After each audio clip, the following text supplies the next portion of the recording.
In the fall of 1954, a small group of people in Chicago believed they were receiving telepathic messages from another planet. A woman in the group, researchers would later call her Marion Keech, said the messages were specific. On December 21st, a great flood would destroy the world, and only true believers would be lifted off the earth by a flying saucer before it happened. And these weren't people quietly holding a belief. Members had quit their jobs. One woman had given away her possessions. People had left their marriages. So when a team of psychologists heard about the group, they saw a rare opportunity, not to study people who believed something strange, but to watch what happens inside the mind of a true believer in the exact hours after a prophecy visibly fails. They joined the group undercover, and they waited. December 21st arrived. Midnight came and went. 12:05 a.m., nothing. By any reasonable measure, this should have been the end of it. Instead, by around 4:45 that morning, Marion Keech announced a new message. The group's faith had been so powerful, it had convinced the aliens to spare the Earth after all. They hadn't been wrong. They'd personally saved the planet. And instead of quietly disbanding, they did the opposite. For the first time, they started calling newspapers, actively recruiting new members. This is a video about why, when we're proven wrong, clearly, publicly, undeniably wrong, our brain's first move usually isn't to update, it's to defend. And once you see this mechanism, you'll start noticing it everywhere, including in yourself. If your brain worked like a computer, being wrong would be simple. New evidence arrives, you compare it to what you believed, you update. But that's not what's happening in that moment. Your brain isn't optimizing for accuracy. It's protecting something else, your sense of who you are and whether the choices you've already made were the right ones. The psychologist behind that Chicago study, Leon Festinger, gave this a name that's become one of the most cited ideas in psychology: cognitive dissonance, the discomfort of holding two contradictory beliefs at once. Here, that was, I gave up everything for this, and this turned out to be false. Festinger's insight was that when that gap opens up, people rarely just sit with it and update. They look for the cheapest way to close it, and changing the story is very often cheaper than changing the belief. Here's the small, everyday version of this. Say you spend 2 hours researching wireless headphones, comparing specs and reviews, and you settle on a pair that costs more than you planned. You feel good. You did your homework. A week later, a friend mentions they bought a cheaper pair from a different brand, and they think it actually sounds better. Now you're holding two contradictory things. I made a smart, researched purchase, and I might have made the wrong call. Watch what happens next. Not what you consciously decide, but what your brain does almost automatically. Most people don't reconsider the purchase.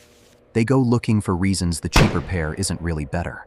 This exact pattern has a name: post-decision rationalization, and it's shown up in some surprising places. In one of the earliest demonstrations, researchers at a racetrack asked bettors how confident they were their horse would win, once right before placing the bet, and once right after. Nothing about the horse had changed in those 30 seconds. The decision came first. The confidence was manufactured afterward to match it. It shows up somewhere people least expect it. Career decisions. Imagine someone turns down a job at a growing company to stay in a safer role at their current one. A year later, that company has doubled in size, and former colleagues who took the leap are now in senior roles with much higher salaries. Rationally, that's new information worth updating on. But that's rarely how it plays out inside someone's head. The original decision doesn't just survive the new evidence. It gets reinforced by it. Because the alternative is sitting with a real regret, and regret is exactly the kind of dissonance the brain is built to root around. Here's where it gets harder to watch, because most people have lived some version of this. Imagine you've defended a friendship for years. Other people in your life have told you, more than once, that this person treats you badly. You've always had an explanation ready. They're going through something. You know a side of them nobody else sees. It's more complicated than it looks from the outside. Then something happens that's much harder to explain away. And here's the uncomfortable part. Admitting that everyone else had a point doesn't just mean changing your opinion of one person. It means reconsidering years of decisions you made while defending them. The times you took their side, the times you distanced yourself from people who tried to warn you. That's a much bigger bill to pay than just updating a belief. The more you've defended a person, a decision, or a belief, especially publicly, the harder changing your mind can become. Because now, you're not just admitting the original judgment was wrong. You're admitting that some of what you did to defend it along the way might have been a mistake too. Here's the part worth sitting with. This isn't a flaw that only shows up in cults and career forks. It's the same mechanism behind escalation of commitment, the well-documented pattern where the more time, money, or identity someone has already sunk into a decision, the harder it becomes to walk away from it, even as the evidence against it piles up. Companies pour more money into failing projects specifically because they've already spent so much. People stay in situations that clearly aren't working, for the same reason. The commitment isn't rational, it's protective. The pattern underneath all of it. The stronger you were about something and the more it's already cost you, the harder your brain will work to defend it. Not because it's more likely to be true, but because being wrong about it is more expensive.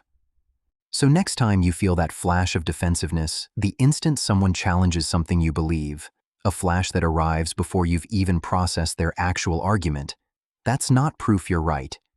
It's not your reasoning kicking in. It's dissonance doing what dissonance does, protecting the story you've already told yourself, faster than you're ready to reconsider it. The group in Chicago didn't fall apart after midnight passed without a flood. They got louder. Worth asking, how many of your own beliefs are still standing, not because the evidence supports them, but because giving them up would simply cost too much? Have you ever caught yourself defending something you already had a nagging suspicion was wrong? Tell me how it played out in the comments. And if you want more of what your brain is doing without your permission, subscribe.